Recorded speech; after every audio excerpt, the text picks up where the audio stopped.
आज हम इस वीडियो में हनुमान जी की 5 अद्भुत शक्तियों के बारे में बात करेंगे।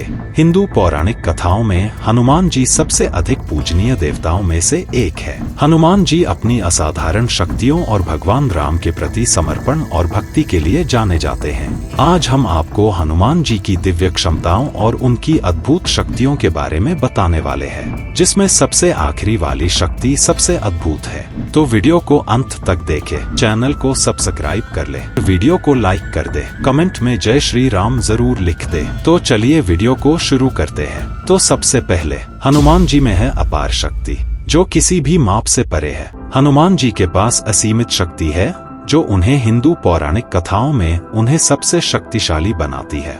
उनकी शारीरिक शक्ति न केवल उनके पिता वायुदेव के कारण है, बल्कि विभिन्न देवताओं से प्राप्त आशीर्वाद के कारण भी है। उनकी अविश्वसनीय शक्ति के कुछ उदाहरण हैं। द्रोणागिरी पर्वत को उठाना। जब लक्ष्मण युद्ध में घायल हो गए तो हनुमान जी ने हिमालय से पूरा द्रोणागिरी पर्वत उखाड़कर लंका ले आए, क्योंकि वे संजीवनी बूटी की पहचान नहीं कर पा रहे थे। शक्तिशाली योद्धाओं को हराना। हनुमान जी ने अकेले ही कई शक्तिशाली राक्षसों को कुचल दिया, जिनमें सबसे पहले उन्होंने रावण के पुत्र अक्षय कुमार का वध किया और बाद में कुंभकर्ण से भी युद्ध किया। लंका युद्ध के दौरान हनुमान जी ने भगवान राम और लक्ष्मण जी को इंद्रजीत के बाणों का जवाब देने के लिए दोनों को अपने कंधों पर उठा लिया था। पूंछ से लंका को नष्ट करना। बंधे होने के बावजूद हनुमान जी ने अपनी पूंछ से लंका को जला दिया, जिससे बड़े पैमाने पर विनाश हुआ और रावण के दिल में भय पैदा हो गया। उनकी ताकत के बारे में छिपा हुआ सच। बचपन में ऋषि अंगिरस के श्राप के कारण हनुमान जी खुद भी अपनी सारी शक्तियों को भूल गए थे। जब जामवंत जी द्वारा याद दिलाया गया तब उन्हें अपनी सारी दिव्य शक्ति याद आ गई। उनकी शक्ति भगवान राम के प्रति उनकी भक्ति से भी जुड़ी हुई है। वे जितना अधिक वे राम का नाम जपते हैं, उतना ही वे मजबूत होते जाते हैं। इच्छानुसार आकार बदलने की क्षमता। अष्ट सिद्धियां।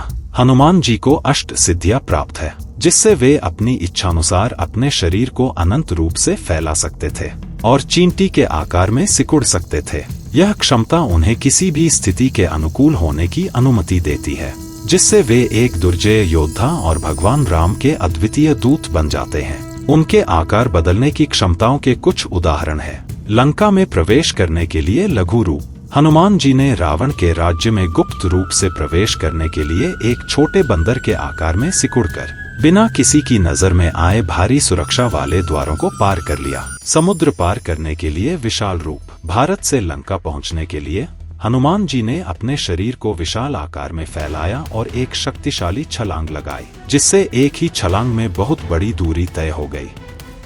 युद्ध के दौरान विशाल रूप। रावण की सेना के खिलाफ युद्ध में हनुमान जी ने खुद को एक विशाल आकार में बड़ा कर लिया। उन्होंने अपनी ताकत से राक्षसी सेना को बड़ी आसानी से कुचल दिया और बड़े आकार के साथ उन्होंने कुंभकर्ण से भी युद्ध किया।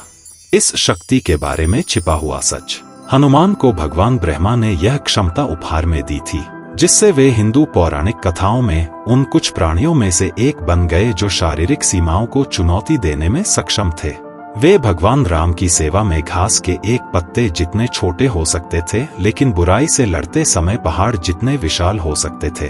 अजेयता और अमरता। चिरंजीवी। हनुमान हिंदू पौराणिक कथाओं में 7 चिरंजीवी में से एक हैं। हनुमान जी को अमरता का और अजेयता का वरदान प्राप्त है। रावण पर भगवान राम की जीत के बाद हनुमान जी अपने भगवान की सेवा जारी रखना चाहते थे। उनकी भक्ति से प्रसन्न होकर भगवान राम ने उन्हें अमरता का वरदान देते हुए कहा, जब तक पृथ्वी पर मेरा नाम लिया जाता रहेगा, तब तक तुम यहाँ रहोगे। तुम मेरे भक्तों का मार्गदर्शन करोगे और धर्मी लोगों की रक्षा करोगे। इसका मतलब है कि जब तक दुनिया मौजूद है और लोग राम का नाम जपते हैं, और हनुमान जी हमारे बीच ही रहेंगे। हनुमान की अजेयता। कोई भी हथियार उन्हें नुकसान नहीं पहुंचा सकता। हनुमान सभी हथियारों और दैवीय शक्तियों से प्रतिरक्षित हैं। रामायण में कई घटनाएं उनकी अविनाशीता को उजागर करती हैं। यहाँ तक कि सबसे शक्तिशाली दिव्य हथियार ब्रह्मास्त्र भी उन्हें प्रभावित नहीं कर सका। अग्नि उन्हें जला नहीं सकी। जब रावण ने हनुमान की पूंछ में आग लगाई तो वे सुरक्षित रहे और इसका इस्तेमाल लंका को जलाने के लिए किया। कोई भी जहर शाप या जादुई मंत्र उन्हें कोई नुकसान नहीं पहुंचा सका। हनुमान अभी भी धरती पर रहते हैं। कई किंवदंतियों से पता चलता है कि हनुमान अभी भी हिमालय में रहते हैं, ध्यान करते हैं और दुनिया का निरीक्षण करते हैं। हनुमान की चिरंजीवी स्थिति हमें आश्वस्त करती है कि जो लोग उन्हें विश्वास के साथ पुकारते हैं उनके लिए ईश्वरीय सहायता हमेशा निकट होती है। ब्रह्मास्त्र और अन्य दिव्य हथियारों से प्रतिरक्षा। हनुमान जी की सबसे आश्चर्यजनक शक्तियों में से एक ब्रह्मास्त्र के प्रति उनकी प्रतिरक्षा है, जो हिंदू पौराणिक कथाओं में सबसे घातक दिव्य हथियार है। भगवान ब्रह्मा द्वारा निर्मित ब्रह्मास्त्र को अजेय और अपने रास्ते में आने वाली किसी भी चीज को नष्ट करने में सक्षम कहा जाता है। हालांकि सभी भगवानों के दिव्य आशीर्वाद और भगवान राम के प्रति अटूट भक्ति ने उन्हें इसके प्रभावों से अप्रभावित रखा। जब हनुमान जी लंका पहुंचे तो वो लंका को पूरी तरह से उजड़ने लगे और उन्होंने की राक्षसों को मार दिया। इसके बाद रावण के बेटे इंद्रजीत ने हनुमान जी को पकड़ने की कोशिश करी, पर उसे थोड़ी देर में ही समझ आ गया कि हनुमान जी कोई साधारण वानर नहीं है। फिर इंद्रजीत ने हनुमान जी पर ब्रह्मास्त्र चला दिया। हालांकि हनुमान जी आसानी से बच सकते थे, लेकिन उन्होंने ब्रह्मा की शक्ति का सम्मान करना चुना। उसे के बाद वे खुद को इंद्रजीत द्वारा पकड़े जाने देते हैं और खुद को बंधन में रहने देते हैं, लेकिन ब्रह्मास्त्र उन्हें कोई नुकसान नहीं पहुंचा सका। भगवान ब्रह्मा ने उन्हें अपने स्वयं के हथियार के प्रतिरोध का आशीर्वाद दिया, जबकि भगवान शिव और भगवान विष्णु ने सुनिश्चित किया कि कोई भी दिव्य शक्ति उन्हें वास्तव में नुकसान नहीं पहुंचा सके। अन्य दिव्य हथियारों का कोई प्रभाव नहीं था।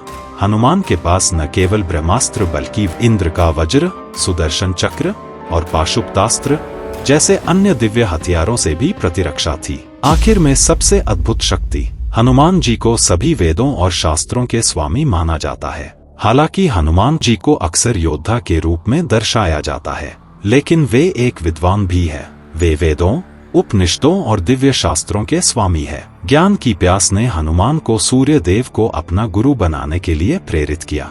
चूंकि सूर्य लगातार आकाश में घूमता रहता है, इसलिए हनुमान उनके साथ यात्रा करते थे, सीखते समय सूर्य का सामना करते थे, जिससे उनकी असाधारण लगन और बुद्धि का पता चलता था। वेदों और शास्त्रों पर महारत। सूर्य देव के मार्गदर्शन में हनुमान ने महारत हासिल की।